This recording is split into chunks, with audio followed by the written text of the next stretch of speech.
3, 2, 1. What's up, everyone? Welcome to our podcast. I'm Jera Iatid. I am Isaac Oliverio. I'm Gian Kelkarlem Takan. And, ano? And now, we're talking about one of the disaster in our country. Not only in our country, buong bansa na din. Yes. Ito ang Baha. baha. Baba pa sa Flood. desierto. Hindi, pre. Mukhang malabo, pre. Anong klaseng tanong yan? Ilang ihi. So, floods is one of the problem in our social social awareness issue. Isa sa mga social awareness issue is ang baha. Yes. So, para sa inyo, ano ang baha? Sa Tubig. madaling salita. Tubig na Gawa ba ng ito, bagyo. Tubig na madulid na. Yung ano, may leptospirosis, no? Hindi Tama. nalamin ng mga bata. Swimming! Nga. Okay, tama naman yun. So, ang baha is galing sa Galing sa ulan. ulan Bagyo. O bagyo. or sa bagyo. Mm. Mostly, nangyayari to sa mga, alam nyo yun, mga tuyot na lupa. Yeah. Pwede rin sa mga ano, patag. Mga Yeah. ganun na walang butas, yung ano, walang drain. One of the reason din ito sa Pwede kaya mga barado. one of the Diba? reason Oo, kaya mga barado. Yes. tama. And one of the reason din kaya nangyayari ito, yun nga, kapag nagkakaroon ng mga malalakas na bagyo, yung dam, nagpapakawala sila ng tubig. Yes. So, ayun yung mga nangyayari, lalo na sa mga ano, maliliit na lugar. Sa mga ano rin, sa mga squatter. Meron Yun, nga sa amin mostly sa, doon ano, nangyayari yung baha. sa lugar namin, halos ano na, kasi pababa yung ano namin, lugar namin, Tama. pababa namin. Ngayon, di sa ano namin, sa malapit sa mga court, ano siya, katabi siya ng ilog. Kaya ano nangyayari, ano siya, pangat siya ng pangat, yung mga tao din naglilikas na kasi nga yung baha, pakit na pakit. Umabot ng second floor, kaya ayun, Yun. kaya kawawa. Kawawa talaga. Grabe talaga yung naidudulot din ng baha. Eto pa, Heartwarming. Ay. meron pang isa dito sa lugar namin. Which is sa P6. Meron kasi dong pababa. Banda gitna nung lugar na yon. Yung lugar na yon napababa, meron din siyang ilog. So yung ilog na yon, sobrang kawawa yung mga nakatira doon. Kasi every time na nagkakaroon ng ulan, lalo na malalakas na bagyo, grabe talaga, ang taas talaga ng tubig doon. Tapos, isipin mo pa yung mga nakatira doon, as in dikit lang ng ng ilog, tapos sobrang babaw. So isipin mo, kapag bumaha yun, tapos ang taas ng tubig, yun yung mga problema. Kasi meron akong mga ka-churchmate. So alam mo naman kami, lalo na sa religion din namin, kahit naman sino, kung talagang religious kid ka, ganun person ka, kahit umuulan talaga, pupunta ka sa church, ganyan. Yeah. So yung mga Priority na. ka-choir ko, grabe na awa ko. Kasi tiga dun sila. Hindi sila nakapunta. Hindi sila makapunta sa church kahit gustong gusto nila. Bakit? Kasi nga, nabaha yung bahay nila. Alam mo, natabunan na ng tubig, ganun. Grabe. Grabe. Kahit sinong gustong tumulong. Ikaw, G. Hmm. Anong kwento mo about sa bahay? Wala naman nung gano'ng experience. Kagaya ng sinabi niya dun sa basics. Mm. Parang ano, naawa na ako dun sa, alam niyo yung dun sa may half court dun. Oh. Dun sa may tulay banda. Mm-mm. Lagi kasi nakakancel yung mga nagsusumba dun eh. Kinancel na. Yung baha na yung nagsabi. Ano na nagsusumbay? No, ano yun eh, kalaban ng ano yun, mga basketball player yan. Hindi yung umagi. Dahil sila naglalaban. Oo. Mga basketball player That's versus sila yung mga Zumba binabayan, no? dancer. Hindi, joke lang. Mm. So, sa tingin niyo, ano ba yung pinaka-reason kung bakit nagkakaroon ng baha? Siguro sa akin, baradong mga, Isa yan. baradong daanan, mga ganyan. Mm. Ikaw, yan din. Ano? Hindi. Ay, syempre hindi. Isa din yan sa reason eh. Pero di ba isang reason din yung nauubos yung mga puno? Tama. Yes, Kasi so wala yun yung nag-absorb ng deforestation. tubig, di ba? Yan, yun talaga pinaka-ano dyan. Kinakalbo nila yung ano, no? Ay, may Mga may gubat? nakita ako sa balitat. Kinakalbo nila yung sa summer ba yun? Summer late yata yun na di ko lang maalala. Basta, kinakalbo na nila yung buong Buong bundok forest. doon. Halos kalahati na nga eh. Talagang pangit, sinisira nila yung nature ng Pilipinas di. Kaya yun. So, yung epekto talaga ng, baha. Grabe. Ang laki nun. ang mga kawawa talaga doon sa may mga bundok. Actually, mga ganun. mga bata ang kawawa dyan, lalo na Ikaw, pagbaha. Maraming kakasakit dyan, no? Isipin mo, na maduming tubig, leptospirosis. Ayan, unang Nilalangay nila, iniinom pa nila yan. Oh, pag sa Pinas, talagang gagawin swimming pool yan. Siyempre. Pero pag sa Walang ibang takot. bansa, kapag totally seryoso na talaga yung bagyo, lalo na pag malakas yung agos, Then kasi tayo, Pilipino talaga tayo. Yun talaga yung ano Grabe natin. yung Siyempre, humor minsan eh. na nga lang lumamig dito, Oo, di ba? minsan lumamig, Ayaw no? ka pa.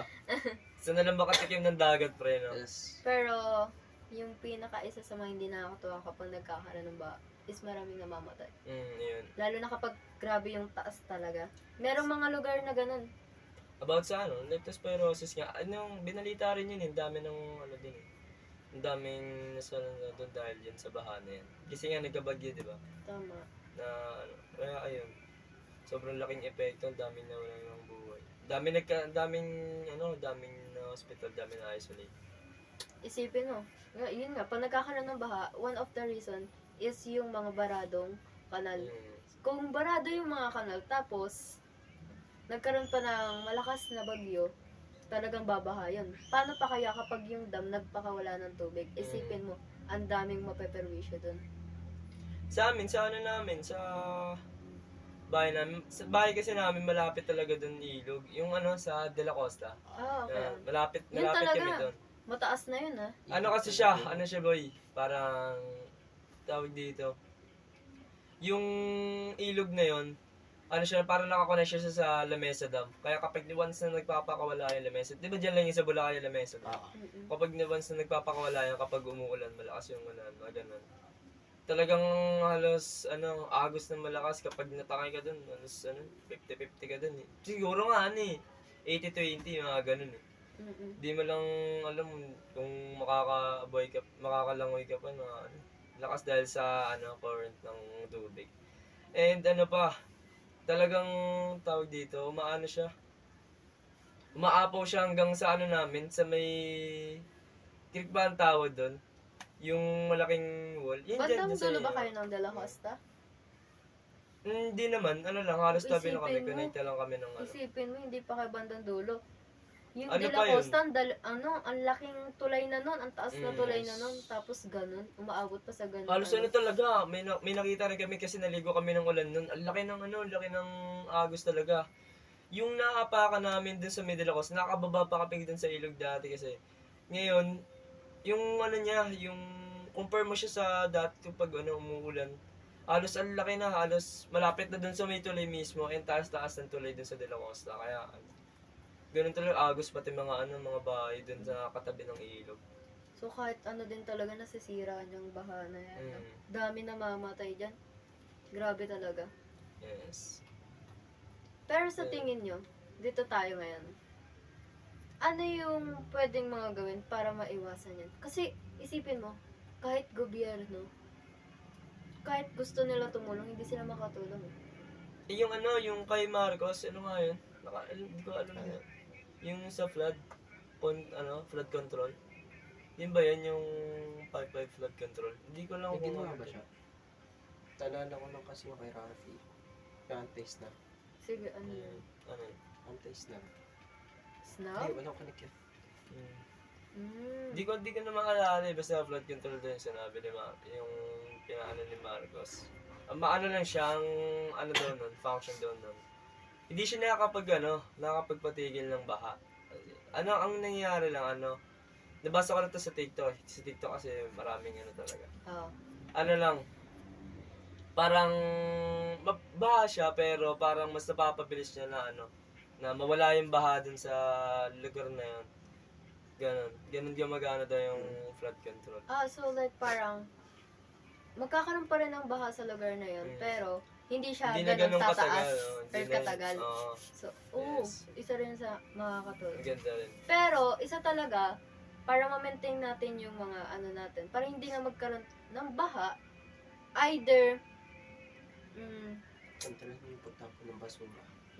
either kasi, Pwede. meron diyang dalawang swerte yan na nga lang kasi yung ibang tao. Kasi yung ibang tao, hindi talaga sila binabaha kasi matataas yung lugar nila. Mm. Katulad dito, sa Tala, mataas yung lugar. Kaya maraming taong nagtataka, ba't hindi binabaha yung tala? Kasi mataas na kami. Pero pagdating sa ibang lugar, lalo na kung maraming ilog na katabi, tulay man yan, ilog man yan na maliit, talagang magkakabaha dyan. Kahit dyan, yung papunta dyan sa Tungko, yung tulay dyan, part na rin ng tulay dyan sa P6 eh. So, yung isipin mo yun, tulay siya, tapos katabi niyo mismo cover court. Yung cover court na yun, pataas yun. Yung gilid nun, pataasin, kalsada yun. Natatabunan niya yung cover court. Maski nga dyan Isipin sa mo yun. maski nga dyan sa Talay School, sa school natin. Hindi ko nga alam na nagkakabaha dyan. Hindi ko nalaman kasi nga kapag tuwing umulan, uwian natin sumasakto. Ngayon, nagsisilutangan yung mga basura. Grabe, ang daming sisilutangan na basura kapag umuulan. Pero nawawala rin agad siya. Kasi patag yung yung tala din. Alam mo yun, ang daming nagagalit kapag nagkakaroon ng baha. Pero parang, hindi lang parang isa rin sila sa mga rason kung bakit nangyayari yun. Isipin mo yun, basura pa lang. So, yun nga, yun natin?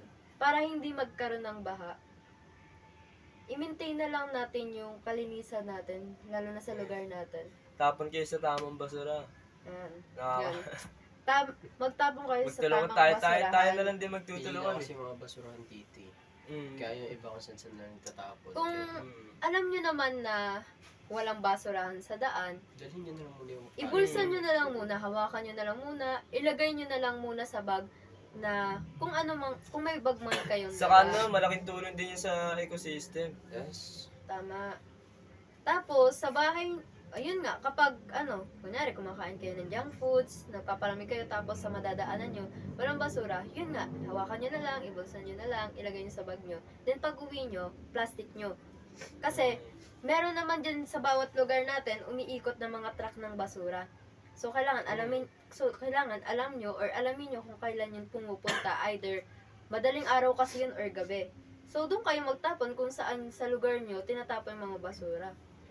So, ganun yun. Tapon nyo sa tamang basura. Wag nyo. Lalo na kapag nakakita kayo ng mga butas dyan sa gilid ng kalsada. Doon kasi yun eh. Una nagkakaroon ng baha sa mga ganon. Yun, Sa mga nagkakabara.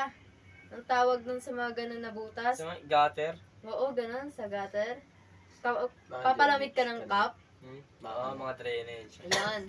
Kapag magpapalamig ka, tapos sa cup, walang basura, tapos nakakita ka ng butas, hulog man. Oy, hindi ko yung gawain. Ito beses kita na huli niyan. Pasensya. Wag niyo pong gagayahin. Yung ganyan. So, Pinatularan. ganun lang naman. Para ma-maintain natin, hindi tayo magkaroon ng baha. Pero kung alam niyo naman na talaga yung lugar niyo is bahain, Iwas na lang. iwas nyo na lang. Kailangan aware na kayo na kapag umulan, malakas na yung bagyo, rescue na agad kayo sa alam yung lugar na malapit sa inyo. Huwag nyo nang patagalin or hayaan yung sarili nyong Pag mapahamak pagod na pa. talaga kayo, lipat lang kayo bahay.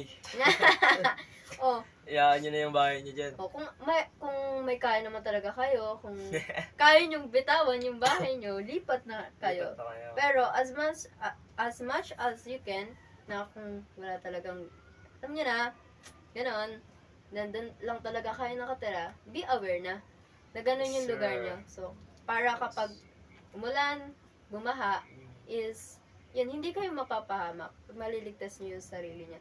So, ayun lang naman. So, Yun. that's it. That's it, na nakapagkwento kami ng personal story namin. Nalaman nyo yung baha, and then yung Kung ano nga ba yung epekto na ito. then yung ano bang pwede nyo mangyari. So, common sense na lang din talaga kasi napakadali naman din talaga na ito intindihan. Pero, kailangan nyo rin malaman about dito kasi, yun nga, isa sa mga pinaka-disaster yan eh. Nangyayari yan pag grabe yung thunderstorm, you know?